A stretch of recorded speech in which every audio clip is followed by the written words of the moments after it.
கிளிநொச்சி காணாமலாக்கப்பட்டவர்களின் உறவுகள் இன்று ஊடக சந்திப்பு ஒன்றை ஏற்பாடு செய்திருந்தனர். கிளிநொச்சி கந்தசுவாமி ஆலய முன்றலில் இந்த ஊடக சந்திப்பு ஏற்பாடு செய்யப்பட்டிருந்தது. காணாமல் ஆக்கப்பட்டோருக்கான அலுவலகத்தின் ஸ்தாபிப்பதற்கு ஜனாதிபதி அவர்கள் கைச்சாத்திட்டதாக நாங்கள் அறிந்தோம்.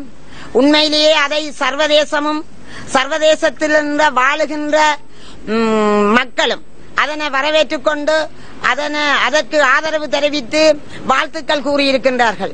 உண்மையிலேயே அது ஒரு வேதனைக்குரிய விடயம்.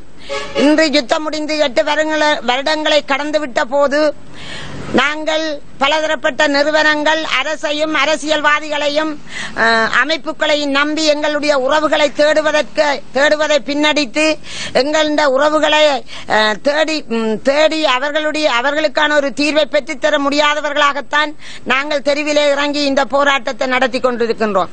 ஐநாவையும் எங்களையும் ஏமாற்றுவதற்காகத்தான் இந்த அலுவலகத்தை திறப்பதற்கு இவர்கள் முன்வருகிறார்களே தவிர இந்த அலுவலகத்தினூடாக எங்களுக்கு ஒரு நல்ல தீர்வை பெற்றுத்தர முனைவதாக எங்களுக்கு தெரியவில்லை. அந்த காணாமல் போனோர் சட்டம் மூலம் பாராளுமன்றத்தில் அனுமதிக்காக சமர்ப்பிக்கப்பட்ட போது கூட அதில் எத்தனையோ திருத்தங்களுடன் நிறைவேற்றப்பட்டது.